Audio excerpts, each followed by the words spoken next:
Welcome back. My name is Yuna, and today I'm going to talk about my most disappointing reads of 2025. I read 204 books in 2025, and the average rating, I believe, was about a 3.5, 3.6. So, I read a lot of pretty good books and a lot of good books, but also some books that didn't quite hit the mark for me. While I love gushing about books, sometimes it is just kind of soothing to the soul to be able to rant and complain about some of the things I didn't enjoy. So that's going to be today. But I do want to preface this by saying if I dislike a book that you loved, please don't take that as a criticism or a judgment. We like different things. People have different preferences.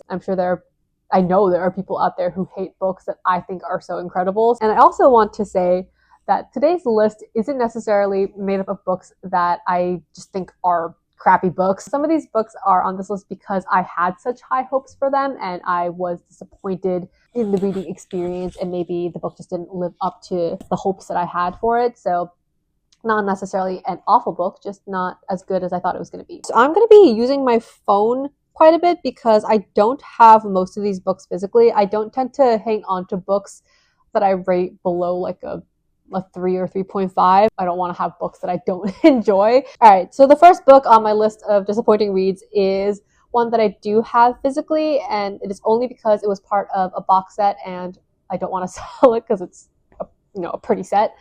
And that is The Ballad of Songbirds and Snakes. All right, so this is this is the prequel book to The Hunger Games, and it follows President Snow. I just think this book could have been an email. I don't think this book has to exist. Is it the worst book I've ever read? No, but it felt like a waste of time. So I think that prequels are difficult books, especially if you're following a character that was in the original book or original series and you know the fate of. Like with President Snow, we know how he ends up. We know he's an absolutely awful guy and that he dies in the way that he dies. So the tension of the prequel isn't going to be how is he going to end up? Is he going to end up being a good guy? Is he going to end up being a bad guy? We already know. So to make a good prequel with President Snow, for me, it felt like it was going to have to be about the journey. It was going to have to be about how he becomes the person he is. And there's going to be tension, right? There's going to have to be moments where I'm like, actually, this didn't have to end up that way, and it's going to be that distance between what could have been and how he ends up that's going to make for a good book. And I didn't get that.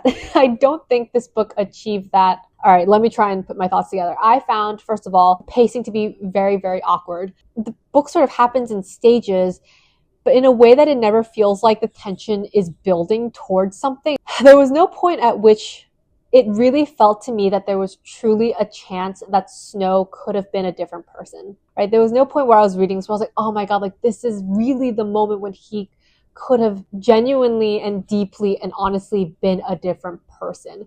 There were points at which he could have made choices that maybe seemed like the right choice, but it never felt like actually in his soul there was a chance for him not to be the awful human being that he ends up being in The Hunger Games. And also in this book, we are watching an earlier sort of iteration of what The Hunger Games was like, but we are watching it from Snow's perspective. He is watching Lucy as she is competing in The Hunger Games, but the way that the games are described, it's so dry and like detached and robotic, so unengaging, which is interesting because in The Hunger Games, the arena is so tense. You're on the edge of your seat. You're rooting for characters. You're nervous for characters. You don't know what's going to happen. In this book, I found myself just kind of glazing over when they were describing what was happening in the arena. I found Lucy, who's one of the main characters, to be so forgettable. I never fully felt like I understood her motivations. If I'm going to pick out some strengths, Suzanne Collins has easy to read prose. Obviously, the world is still interesting. The world of the Hunger Games, the capital, and seeing sort of where the capital was at this point in history. That was cool. Yeah, and that's it. So basically, the bare bones of the book, the structure upon which the story was built, had promise, but the characters, the character arcs, the tension, the narrative structure, all of it honestly fell very flat for me. I did not like this at all. I don't think it needs to exist. very disappointed. Now, moving on to a book that I don't have a physical copy of because I sold. When this book was launching, a friend and I actually bought tickets to an author event to get this book, to get a signed copy and to listen to the author talk about the book. Something happened and we weren't able to attend the event, but I still wanted those books. So I got on a train. I made my way to the venue. I got the books, brought them back. I was very excited.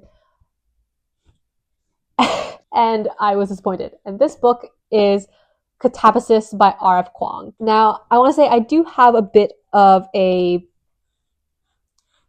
fraught relationship with R.F. Kuang and her work. I've read Babel, which I have here. I've read The Poppy Wars. Babel is probably my favorite, and I still have many critiques of it, but I found that the premise of the magic system with language and translations was so perfect for my interest, and I think some of the themes are very important. But yeah, I do generally have criticisms of R.F. Kuang as a storyteller and writer. One of them being that I think she writes like an academic, and by that I don't mean the footnotes. I don't mean that she has a lot of sources or references written works from the past. Like, I think that's all fine and great, and I enjoy that. What I mean by she writes like an academic is a lot of times when you're writing an academic paper, you are trying to prove something. You're trying to convince people of a point. You have a thesis statement and you need to make it believable, and you have to be clear about it. You're not trying to be subtle about what you're trying to say.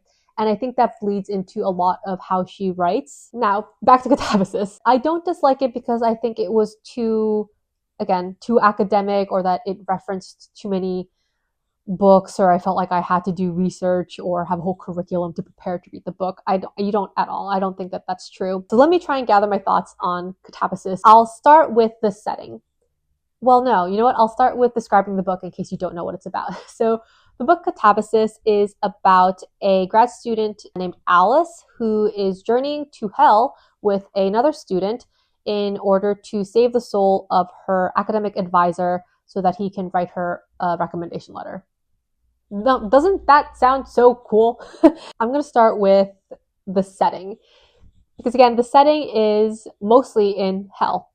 And that just seems like such a recipe for what can be a very engaging and unique and tension-filled and high-stakes story, right? And it was so bizarre because it felt like hell was so boring. Of course, there was danger sprinkled throughout, but generally I just felt like they were meandering from place to place at this very awkward, stuttering sort of pace. Much like Songbirds, it felt like the pace wasn't leading to a building of tension. They were just kind of doing task after task. Maybe that is hell. Maybe that's what hell is supposed to be, is just an endless list of tasks. But as a reader, I didn't find it very engaging. So I thought that there was so much potential in the actual setting and premise of the book that was not utilized. Now, the characters. We have Alice and Peter, who are the main characters. And all right, listen. I love me a morally gray or unlikable main character. I think that R. Kuang does that pretty frequently. It seems like that's kind of her jam. I think that if they're going to be unlikable, we still have to in some way find them sympathetic, or find that there are paths being laid for them to change or grow, or at least reflect. I don't know. And I just found that Alice from cover to cover was so unlikable. I know that there are people who might say, well, that's the point. Like, she's supposed to be unlikable. She's a product of this toxic academic environment full of people taking advantage of her and full of misogyny, and she's internalized it.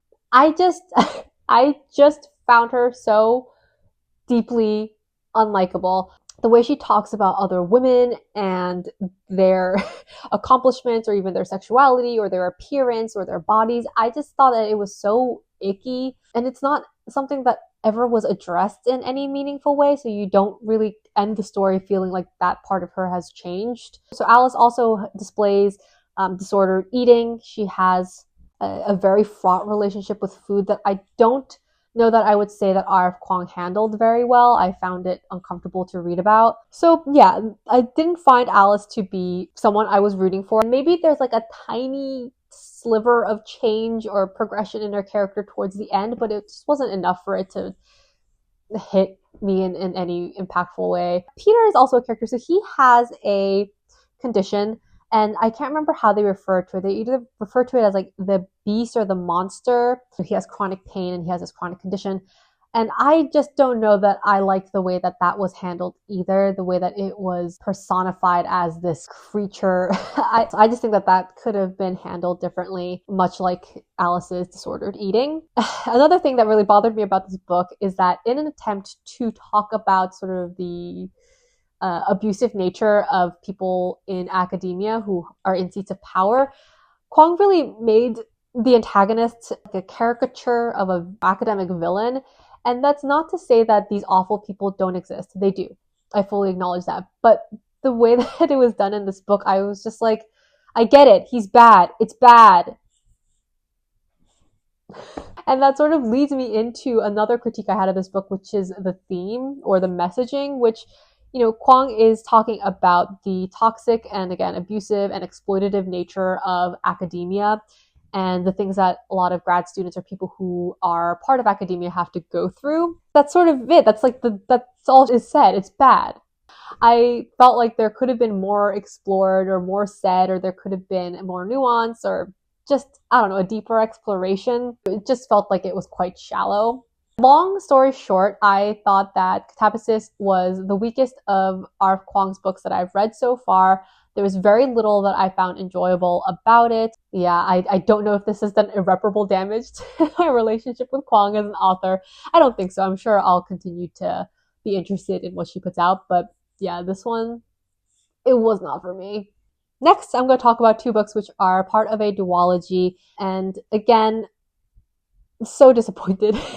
I am always on the search for a well-written fantasy based on Korean mythology. Being Korean, I would just love to see a well-written, a well-developed, layered story that utilizes some of the really cool characters and mythology that Korea has to offer. So with those hopes, I picked up The God and the Gumbo and The God and the Kaigen by Sophie Kim. Yeah, I didn't like these.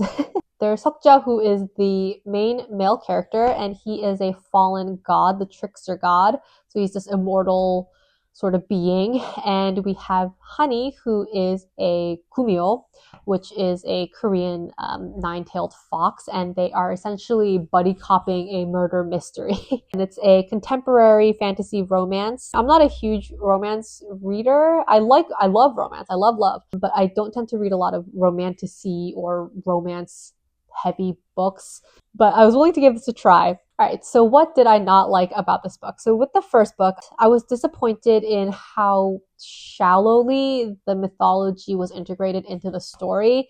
While there were different aspects and different creatures that showed up, it didn't really seem like the characters were informed by the nature of the creatures that they're supposed to be. With Seokja, who is supposed to be this immortal god who's, I think, thousands of years old. And this is one of my pet peeves when authors write immortal gods or creatures like this. He's supposed to be thousands of years old. He's supposed to have had all these experiences and have this interesting trickster god nature. But he really just could have been any old guy off the street. Like, there was nothing really interesting or unique about him or his morality or his mentality. He was just some guy. I thought that the romance itself was fine, I guess, but the dialogue was awkward at many points. I thought the chemistry was forced. I just thought that it was a very average read. But because, again, I'm so desperate and so hopeful for a good Korean mythology book, I decided to still read the second book, which I got as an ARC. And I liked this one even less. I was so sad. I can't really explain this book without giving spoilers. So if you are interested in reading it, maybe skip over. I'll just say that I liked it even less for many of the same reasons. But spoilers here on out. So in the second book, Honey is reincarnated as a different person. She comes back with a completely different personality and is essentially a completely new female lead, which is fine. But the new female lead is supposed to be, I can't remember exactly. She was either a medical student or she was a nurse. She was in the medical field. And in order to show that this new person has a very clinical, sort of analytical personality, they made her completely unbelievable as a real person. All of her internal monologue reads like a textbook, like a medical textbook. And the way she talks and thinks to herself is absolutely unbelievable. And I think that there's no need to make someone this forced caricature in order to get a personality trait across. So yeah, I just found her completely unbelievable and very annoying to read. I thought the romance had even less chemistry than the first book. It was so forced. They kept telling me that these two were star-crossed souls meant to merge and be together, and I believed none of it. I thought it was an even more disappointing read than God and the Kumio, which is very unfortunate because I had high hopes. But yeah, these two unfortunately missed the mark for me. So the next book I'm going to talk about is another book that is the second in a duology, and it is Ruthless Vows by Rebecca Ross. And this is the second book in the Letters of Enchantment duology. Right? Yeah, I'm pretty sure it's called The Letters of Enchantment duology, and the first book is Divine Rivals. The reason that this book is such a disappointment is because I actually really liked the first book. I had a great time with Divine Rivals.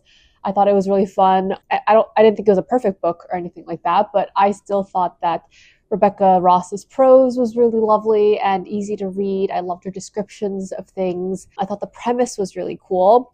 Oh, I didn't even talk about what the book is. The Letters of Enchantment duology follows Iris and Roman, who are our main characters, and at the beginning of the first book, they are rivals at a newspaper. Iris's brother has gone off to war, and she misses him and is writing letters to him with this typewriter. She puts them in a wardrobe, and these letters magically find their way to Roman, and they begin to correspond through these letters, with Iris unaware that it's Roman that she is actually speaking with, and Roman being aware he does know that it is Iris who is sending him the letters. So they have these magical typewriters that can somehow help them communicate with each other. Now, the first book, like I said, I had a great time. I thought Rebecca Ross's prose was lovely. I thought the pacing was well done. I thought the world building was interesting, like these cool typewriters. There's a war going on. There are also gods in this world. And the first book ended on this big cliffhanger, and so I was so excited to get to the second book and see where everything went. And the second book was such a bummer. It was such a letdown. Again, I can't really talk about what I didn't like about it without spoilers. So if you haven't read Ruthless Vows, I will give a quick sort of synopsis now and say that I thought that a lot of the plot and relationship beats felt very repetitive and unengaging. I thought that the way that they built on the lore of the gods was very underutilized and seemed like a bit pointless. So that's the quick summary. Now for the spoilers. For those of you that know, at the end of the first book, Roman is taken away. We lose Roman. He is captured. So in the second book, he basically has amnesia. So we're going through the same motions of, Iris and Roman getting to know each other or trying to fall in love. And it just felt like, didn't we already do this in the first book? Like, why is this all being rehashed? The way he gets his memories back was also so anticlimactic. I feel like it just sort of happened. I can't remember exactly, but it just didn't feel like all of the repetitiveness was justified by how easily he ended up getting his memories back. The gods, because there are gods in this world and Roman was abducted by a god at the end of the first book. The gods could have been so much cooler. Once again, they felt just kind of like people, and their powers and their lore, it wasn't explored in any way that I felt like contributed to the story or the plot or any of the things that were going on. And then we had the introduction of more secondary characters and secondary romance lines that I just never got invested in. So overall, the book just felt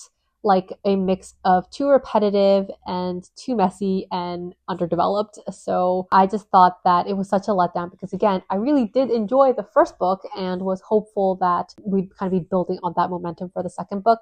But alas, that did not happen. All right. Now, the next book I'm going to talk about is probably my biggest disappointment of 2025. I could have saved this for last as like a big finale, but we're going to do it now. I had heard so many incredible things about this author and her works, and people just rave about these books. And so I went into this thinking, this is going to be probably one of the top books of the year, if not my top book of the year. I had very high expectations, which, I'm pretty sure that a big part of the disappointment is just that the book didn't live up to the hype. Again, this is not a book that I think is a bad book. I think I probably rated it 3.5, maybe 3.75. I thought this was going to be a 5-star read, and I was ready for this book to make me cry and change my life. but alas, that's not what happened. That book is The Sword of Kaigen by M.L. Wong. I'm sure most people have seen this book floating around the internet, have seen it on recommendation lists, and I just don't think it was quite what I was expecting. So the story follows a family on the Sword of Kaigen, which is a peninsula at the bottom of the Kaigenese Empire, and the people who live in this area, in this sort of village or town, are very interesting because they live very traditional samurai-esque lives. They live by a code of honor. They train in sword fighting. They dress the way you would expect from sort of historical Japan. I knew that there was going to be elemental magic, and so I was expecting this sort of historical fantasy novel. And I was so surprised. It was not at all what I was expecting. The world in which the Sword of Kaigen takes place is one where there is technology, there are advancements, there are people with phones and televisions and computers. And it's just this one particular place that lives this sort of traditional lifestyle. But let me try to organize my thoughts on the things about this book that I liked and the things about this book that I found disappointing. Things I like. I think that M.L. Wong does a really good job with the family dynamics in this book. We follow a family, the Matsuda family, who are sort of legendary in their community for being incredible fighters. Misaki is the mother in the family, and she has a son, Mamoru. He's the eldest son. I believe she has 3 sons. Their dynamics are interesting. They have some fraught relationships. Misaki is also someone who never wanted necessarily to be a mother, and watching her grapple with what it means to raise and care about your children when this isn't the life that you would have pictured for yourself. That's a real struggle. That's a believable struggle for a middle-aged badass woman, which is something you don't see very often in fantasy. So I really enjoyed Misaki, and again, watching her grapple with motherhood and the life that she thought she was going to have versus the one she's living. I think the children are set up to be really interesting. Again, they're 3 sons, and they each have pretty distinct personalities. The fight scenes, I think, are well written. They're not confusing. They're easy to follow. And M.L. Wong's writing in general is pretty easy to read. I don't believe that her writing is particularly poetic or lyrical. It's rather straightforward writing, but there are still some lovely descriptions. Now, the things I don't like, I don't even necessarily know if I would say these are things I don't like. They're just things that I wasn't expecting, and things that detracted from my overall enjoyment. The first being that this book was originally imagined as the first in a series. I don't know if it was supposed to be a trilogy or a duology, but this wasn't supposed to be a standalone. People say it's a standalone novel because the rest of the series was never written, and M.L. Wong has said that she won't be revisiting this world. So by default, it has become a standalone, but it was imagined to be part of a larger story. So I think because of that, it feels unfinished. The character arcs feel unfinished, and it feels very much like this was a setup. You see Misaki's children being set up for a bigger story. You see the politics of the world open up in a way that seem like you should be exploring them. There are questions that remain unanswered. It's just the book doesn't feel complete, or the book might be complete, but the story overall doesn't feel complete. So that wasn't very satisfying of a read to me when I finished it and realized there should be more, there was meant to be more, and yet there isn't. Another thing that kept this book from being super enjoyable for me was the fact that the magic system felt pretty derivative. I know, there's the whole conversation, nothing is original, everything is a reflection of something else, etc., etc. You draw inspiration from things, and that's fine. I just felt that the elemental magic and the way that the magic was used was just too close to how a lot of the magic works in Avatar the Airbender. For example, there's water magic, fire magic, earth magic, air magic, and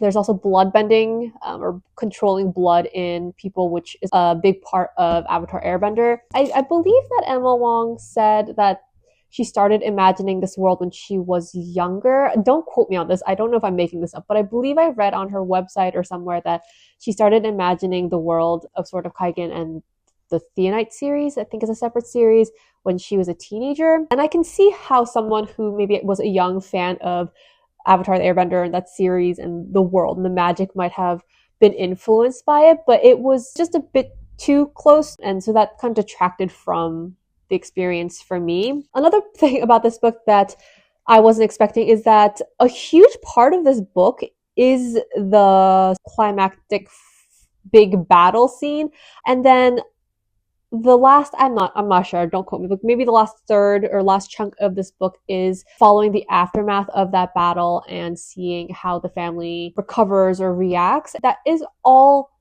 interesting, but again, because this book wasn't supposed to be a standalone, that structure feels strange. I think it might have fit better into a trilogy or a duology in which there's more that comes after, but as a standalone, the structure of it made the flow of the story feel kind of strange. Like I was a bit lost in where we were going. Lastly, I'm going to revisit something I said earlier where this book was just a victim of the hype for me. I was expecting something so deeply devastating because I've heard people say that this broke them, that they went through boxes of tissues.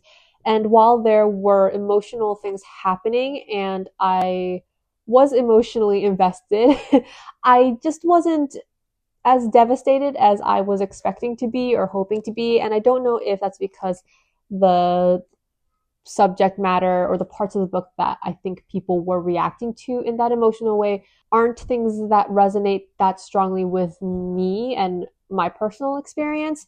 But I don't think that's it. I mean, I think I'm a sympathetic person and I am moved by experiences of other people, even if I haven't had those experiences. So I don't know. I think it was just the hype. I think it was so hyped up and I went in expecting too much of this book. And maybe if I'd gone in blind and also if I went in knowing and expecting that this was an uncompleted series or incompleted series, then I may have given it a better, fairer chance. I feel like I rambled a bunch and probably wasn't very coherent, so I'm going to try to summarize and say the Sword of Kaigen for me was, I think, a victim of the hype, and the magic system was a bit too derivative of Avatar the Airbender for me. The fact that this was not marketed, the fact that I thought that this was a standalone and found out that it's actually the first in what was supposed to be a longer series meant that the storyline and the pacing and the character arcs felt very incomplete because this is not a complete story. And all that together essentially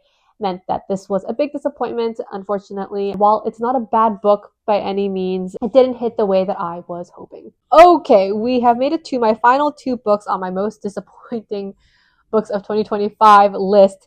And I'm going to talk about them together because they are by the same author and I generally have the same criticisms for both of them. These two books are, I think, pretty loved by many people. I've seen these on many favorites lists or top fantasy lists. I heard that they were beautifully written, really intriguing world building, and that's all right up my alley. So with all those rave reviews, I picked up and was sorely disappointed by The Night Circus and The Starless Sea by Erin Morgenstern.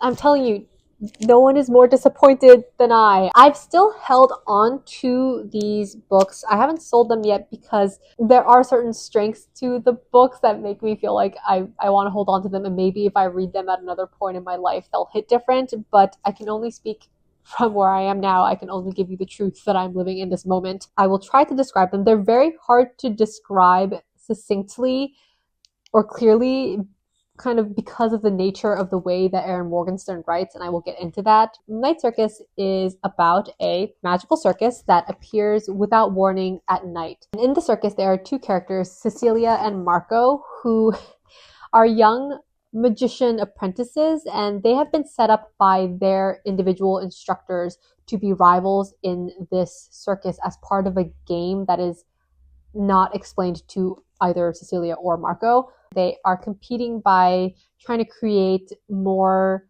and more extravagant or beautiful or whimsical settings for the circus. Over the course of the book, they fall in love, and that's kind of the general premise. Now, The Starless Sea, I think, is even harder to explain. I'll try. It follows Zachary, the main character, and he finds a mysterious book in a library, and when he goes to read it, he realizes that the book is sort of telling his story. He is somehow involved, and he meets two other characters, Miriam and Dorian, and eventually ends up in this other world underground, I believe. He ends up in this expansive magical world. Far beneath the surface of the earth, upon the shores of the starless sea, there is a labyrinth collection of tunnels and rooms filled with stories. That sounds so cool. Zachary ends up in the starless sea, or the world of the starless sea, and is kind of navigating the story.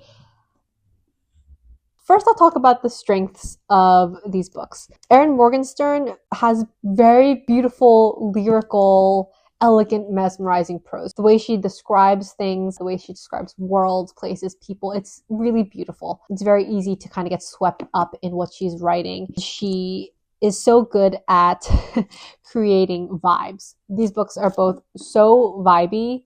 They're quite distinct too. It doesn't feel the same, but the way she builds this sort of mysterious, endless, meandering world of the starless sea, and then this hazy, dreamlike circus, it's really well done. Vibes, incredible. The vibes are 10 out of 10. Now, the reason I found these books so disappointing is that that's sort of all I got out of the books. I think the way I described these books to someone was like being very high and having a weird fever dream of a trip. It's hazy, it's beautiful, it's vibey, it's elegant, it's mysterious, and you're in it and it feels really cool.